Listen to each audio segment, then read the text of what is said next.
June is a super busy time in the garden and on the allotment. The days are longer, so we have so much more light, which means you could even sneak out into the garden or down the allotment before and after work, which is great news for us all, of course. It's a time to be planting out your squash plants, so your courgettes and your pumpkins. Make sure they're hardened off first, of course, which is what I'm doing here. I'll show you in a moment. Your runner beans can be planted if you haven't already, because generally frost should have totally passed. And actually we've had some really warm weather already.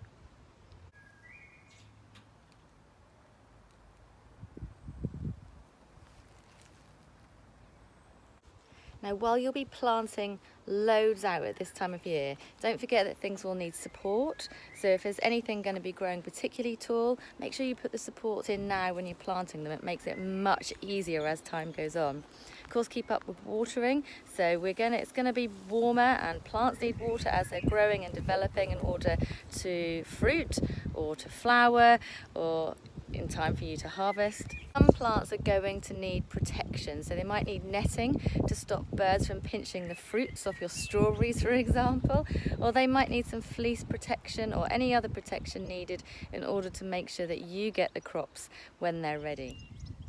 And it's time to start feeding your tomatoes. So by feeding them, we'll encourage more flowers, and more flowers in turn will mean more tomatoes.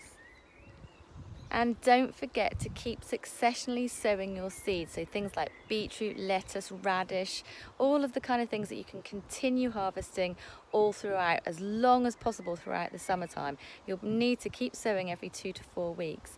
Now it's really warm on my allotment right now, so you can see that my Rhino greenhouse has even got the blinds down, because actually some plants can get scorched inside a really hot sunny greenhouse. So make sure you provide some shading if necessary.